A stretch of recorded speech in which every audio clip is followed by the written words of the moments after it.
he hecho 2 inicios de sesión y se acoplaba. Perfecto. Bueno, Así que, bienvenido a la mañana del centro, aquí a Chivilcoy. bueno, muchísimas gracias. Una vez más conectados con ustedes, con lo cual, bueno, el placer es mío volver a charlar un poco del cultivo de soja, que es lo que Perfecto. nos ¿Cómo se viene compete trabajando, hoy. Juan, en lo que es el mejoramiento del cultivo de soja de un tiempo a esta parte? Bueno, que se ha convertido también en una producción importante para el país, ¿no? Sí, hoy por hoy, ni hablar de que el mejoramiento siempre ha sido el puntapié para el crecimiento de la productividad de cualquier cultivo. La soja no está exenta de eso.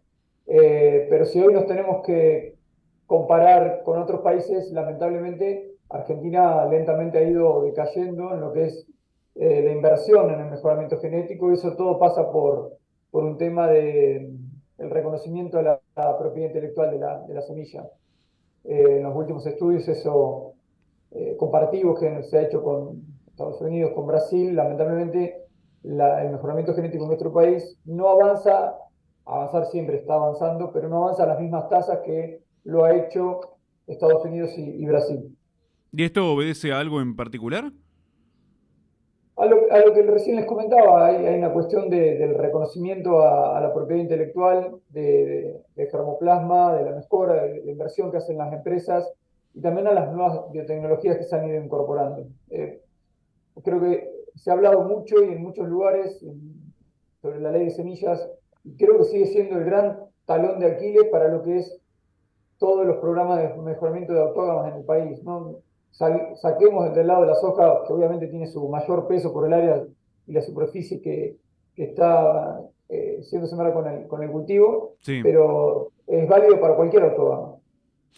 ¿Cuánto sé que se viene trabajando, por ejemplo, en lo que es esta clase de mejoramientos?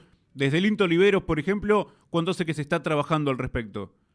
No, nosotros en Oliveros no tenemos mejoramiento genético de soja, lo tiene la experimental de Marco Juárez, Marco Juárez, y que yo sepa, hace más de 40 años más de que, en 40 realidad el años. mejoramiento genético de cultivo, hace 40 años que está siendo hecho en nuestra tierra.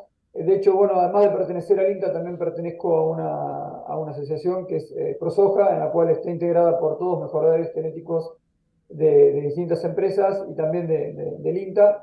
Y esta asociación cumple 40 años y es un poco el inicio, el puntapié ya por 1982, el inicio de la actividad de mejoramiento genético en nuestro país de cultivo. Previamente a esto no es que no había soja, sí había soja, pero eran todos materiales importados que se testeaban y veía cuál se tenía mejor adaptabilidad en cada zona, y a partir de ahí se utilizaban. Pero de 40 años a la fecha, el mejoramiento genético ha sido realizado por mayormente breeders locales, y han pegado junto con todos fitopatólogos, gente que se dedica al manejo del cultivo, han generado el boom de un cultivo que prácticamente era irrisorio en su superficie, a hoy ocupar 16, 17 millones de hectáreas.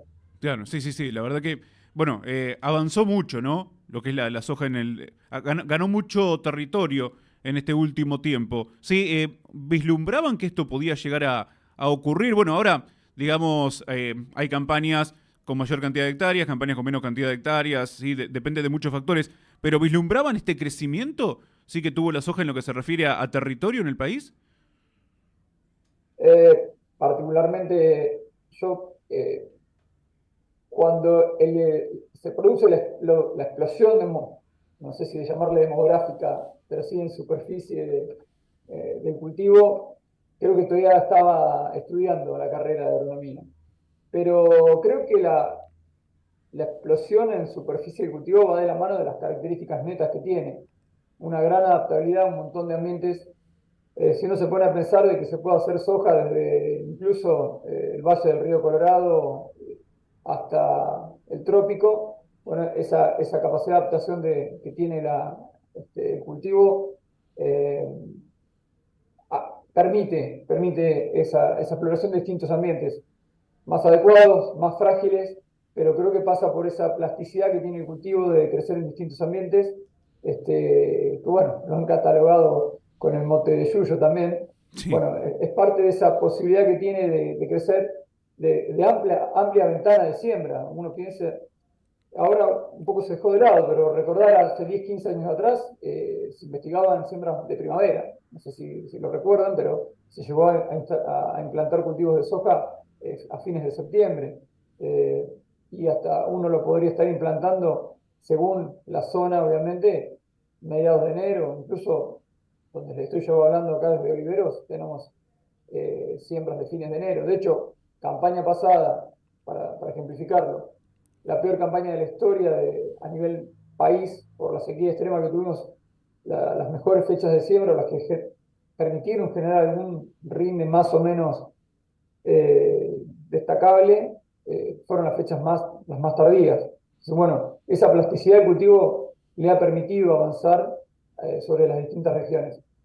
Bueno, ahí se está hablando, sí, de la posibilidad que llegue el niño, que no llegue el niño. Digo, ¿cómo se adapta? Sí, justamente recién estabas mencionando la adaptabilidad de la soja.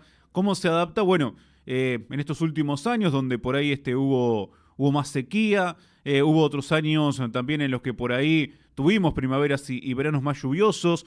Digo, ¿cómo es la adaptabilidad de la soja en tal sentido? ¿Hay que buscar o pensar en diferentes variedades? Yo creo, bueno, primero, con cualquier cultivo la soja tiene cierta mayor posibilidad de escapar a estrés hídrico por el periodo crítico que tiene, que es más amplio que en otros cultivos. Entonces, esa es otra ventaja que ha tenido el cultivo para ser instalado en ambientes por ahí más frágiles o menos propicios. ¿Qué se hace una campaña? Porque, a ver, en los papeles y en las noticias nos están hablando del niño, el niño, el niño, Sí, que si bien en algunos lugares parece que ha empezado, nosotros acá, por ejemplo, en esta zona todavía lo estamos esperando, acá estamos igual, estamos ¿eh? como en Estamos iguales. condiciones. Sí, sí, estuve viajando a fin de agosto por el oeste bonaerense y la verdad que en los papeles está, en las noticias está, pero la zona todavía no se enteró. Hoy por hoy uno eh, a priori tendría que pensar en una campaña que puede llegar a llover, pero el inicio ya de por sí está siendo complicado. Ayer chusmeaba un poco el pronóstico para octubre, noviembre, diciembre de precipitaciones y el agua útil que hay hoy, estimada hasta los 2 metros, y sacando el este del país, el resto no se enteró que hay un niño todavía, porque evidentemente las precipitaciones se van a retirar del invierno siendo mayormente escasas, y el pronóstico es que sacando el este va a ser un año normal, de precipitaciones normales, con lo cual para el oeste bonaerense, incluso para el centro-sur, no estamos hablando de un régimen pluviométrico que le sobre nada al cultivo.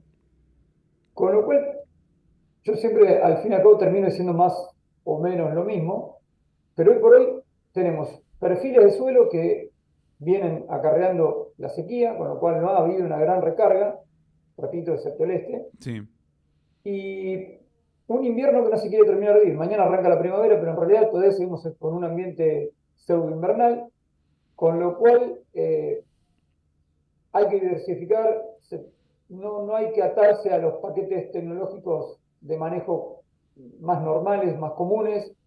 No hay que por ahí dejarse llevar por algunas buenas precipitaciones que puedan llegar a ocurrir en octubre. Manejar distintas fechas de siembra, evitar eh, en lo posible ubicar el periodo crítico en enero, sobre todo los primeros 15 días de enero, con lo cual esto uno lo podría manejar por fecha de siembra o por grupo de madurez. Cambiar el grupo de madurez es muy difícil. Esta campaña vamos a tener un problema también de cantidad y calidad de semilla, porque acarreamos el efecto de la sequía pasada, con lo cual la oferta de cultivares con buena calidad y en buena cantidad, si bien las empresas han dicho que van a tener disponibilidad, es probable que cueste conseguir por ahí lo que uno quiere. ¿Sí? Sí. Si uno tiene pensado haber seleccionado tal cultivar, puede encontrarse que tal cultivar no esté en la cantidad necesaria estoqueada y tenga que echar mano a lo que haya. Y entonces, ahí es donde hay que tener una paleta de opciones disponible en fecha de siembra, en elección de cultivares, y lo que generalmente no hay tanto posibilidad de manejo es en el espaciamiento de los surcos, porque generalmente el productor tiene una o dos sembradoras, a no ser que hablemos de grandes empresas que tienen mayor capacidad de operatividad y disponibilidad, pero en general no hay mucha posibilidad de variar el espaciamiento entre surcos, con lo cual hay que manejar cada cultivar o en distintas fechas de siembra o distintos cultivares en la misma fecha, cosa de poder ubicar un escalonamiento de los momentos críticos del cultivo, ¿sí? Allá por cuando empieza a cuajar las vainas, el famoso estado de R3, que empieza a cuajar las vainas, ahí empieza el periodo crítico del cultivo, hasta más o menos 15 días después del inicio del llenado de granos. Entonces, ese periodo de tiempo hay que solaparlo con distintas estrategias, ubicarlo en distintos momentos, cosa que obviamente en siembras en condiciones de secano siempre vamos a tener breves periodos, breves o no tanto, como venimos sufriendo 2 o 3 campañas atrás, esos breves periodos ya son más de 15 días, 20 días con alta temperatura, para tratar con alguna de las estrategias que seleccionemos, escapar a esos estreses hídricos. Así que el cultivo de soja obviamente va a tener cierta tolerancia al estrés. Luego de superada esa tolerancia, la caída del rendimiento va a ser perjudicial. Obviamente, estreses tempranos en estado vegetativo le dan posibilidad al cultivo de recuperarse, ¿sí? Si regresan las lluvias. Sí. Pero si el estrés hídrico se produce en forma intensa, prolongada y va acompañado de altas temperaturas, una vez iniciado el cuajado de vainas, el impacto que tiene en el rendimiento es muy alto. Entonces, no queda otra que diversificar. Y si hicimos una analogía con jugar alguna ficha en la ruleta, bueno, jugar a distintas estrategias para ver que en la jugada algo podamos rescatar.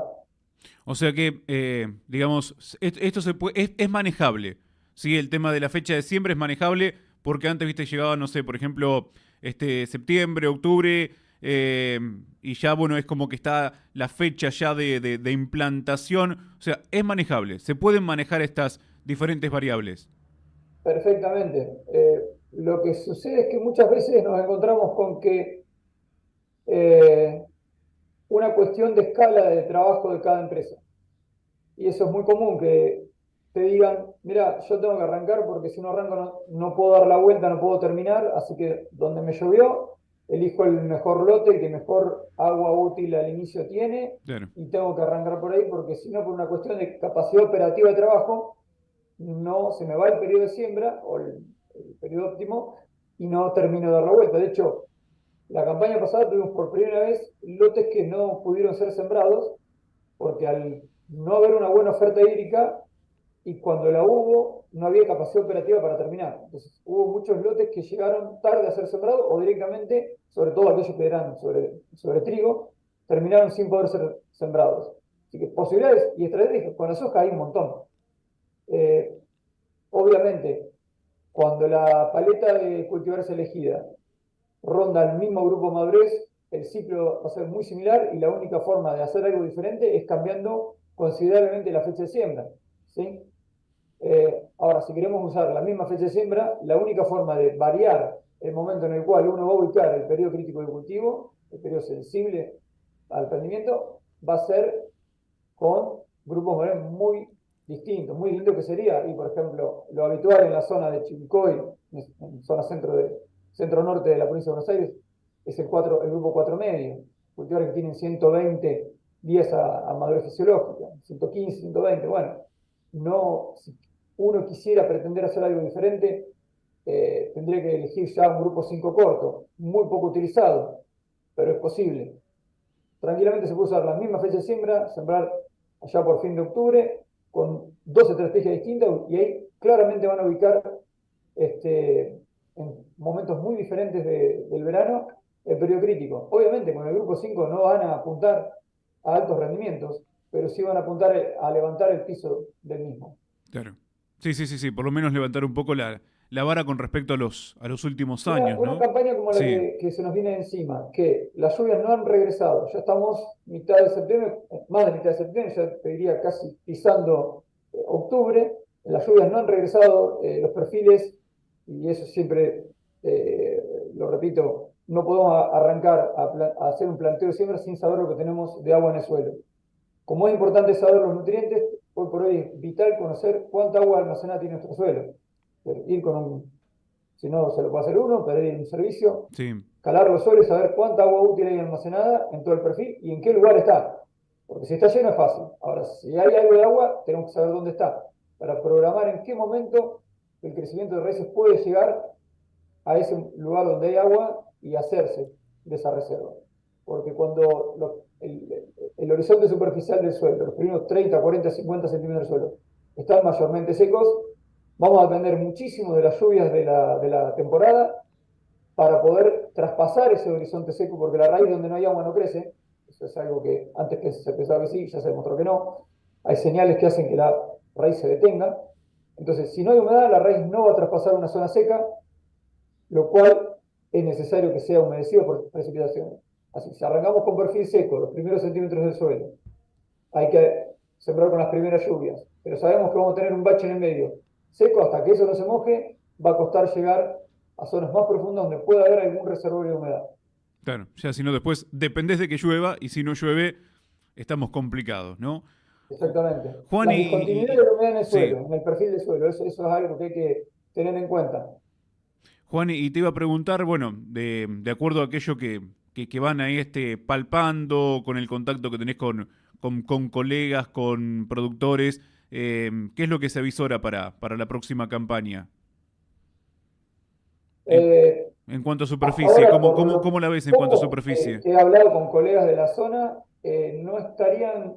Esta es una zona muy particular, si quiero explicarlo para la audiencia. Es una zona en la cual se hacen grupos madurez que a la gente chico y la zona le pueden llegar a resultar muy extraños. Acá, por ejemplo, y más en zonas donde por ahí hay ganadería de engorde, y se hacen algunas pasturas o se hacen algunos verdeos de invierno. Acá se usan en ciertas condiciones grupos de madurez largos. Por ejemplo, puede ser tranquilamente un grupo de madurez 5 que tiene 145, 150 días a madurez fisiológica en siembras normales. Con lo cual, ni hablar en la zona del centro norte de Santa Fe, eso no existe. En esa zona como muy largo, ya fuera de una cuestión óptima de manejo, te repito, es un grupo 5 corto. Eh, Acá en esta zona que tenemos suelos de una calidad inferior y que venimos con 3 años de sequía intensos, sobre todo el último, el peor de todos, por ahora no se avisora un manejo típico de año niño porque el agua no apareció. Si Sí, ya hubiésemos arrancado una primavera con buena recarga hídrica, tal vez lo ideal hubiese sido plantear siembras por ahí más tempranas, con grupos madurez más cortos.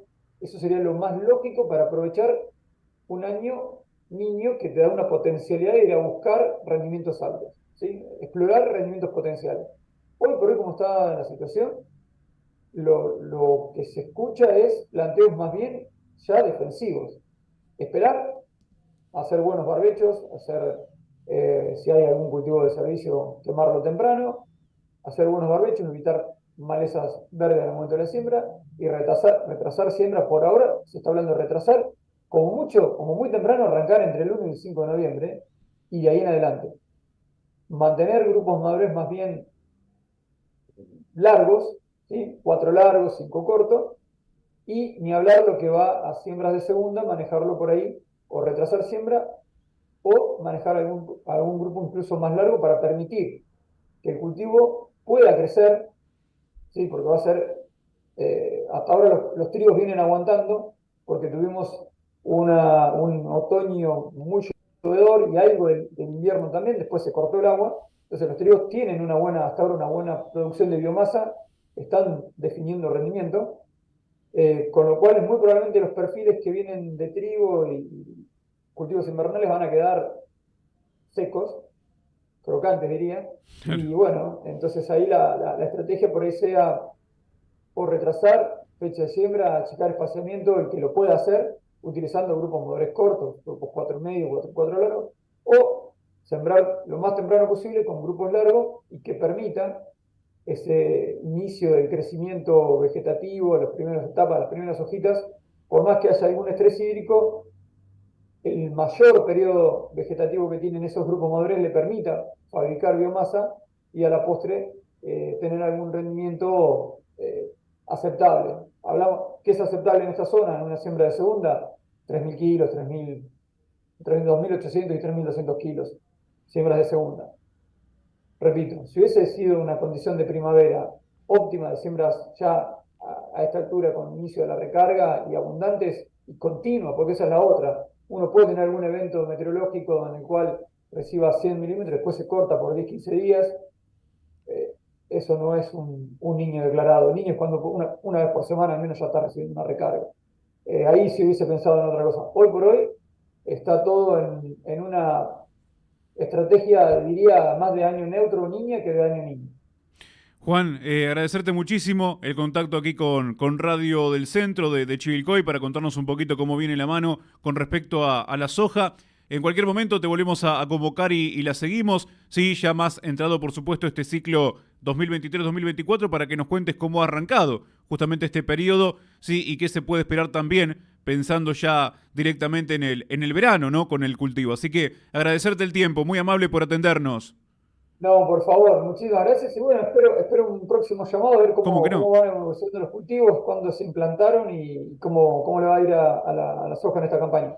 Serás molestado Agradecerte el nuevamente por llamado. nosotros, ¿sí? Para ver cómo viene la evolución este año. Muchísimas gracias.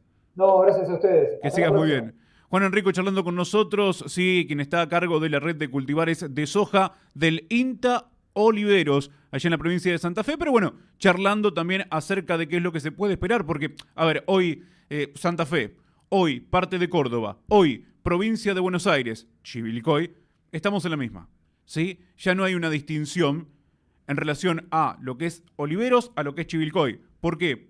Puede haber una diferencia en lo que se refiere al ambiente, al suelo, a las formas, pero ninguno de los dos lados todavía llovió. Así que estamos bajo un mismo parámetro. En ese sentido, pensando en la producción, estamos bajo un mismo parámetro. O sea que la estrategia hoy que estaba utilizando, que se está utilizando en Oliveros, sí, variedad X, variedad Z, en fin, es prácticamente la que hay que tener en cuenta aquí en Chivilcoy, ¿no? Porque todavía el niño no llegó en lo que se refiere a nuestra ciudad y tampoco Oliveros. Así que bueno, estamos como compartiendo un poco digamos, el mismo contexto, ¿no? Por decirlo de alguna forma. Bueno, cerramos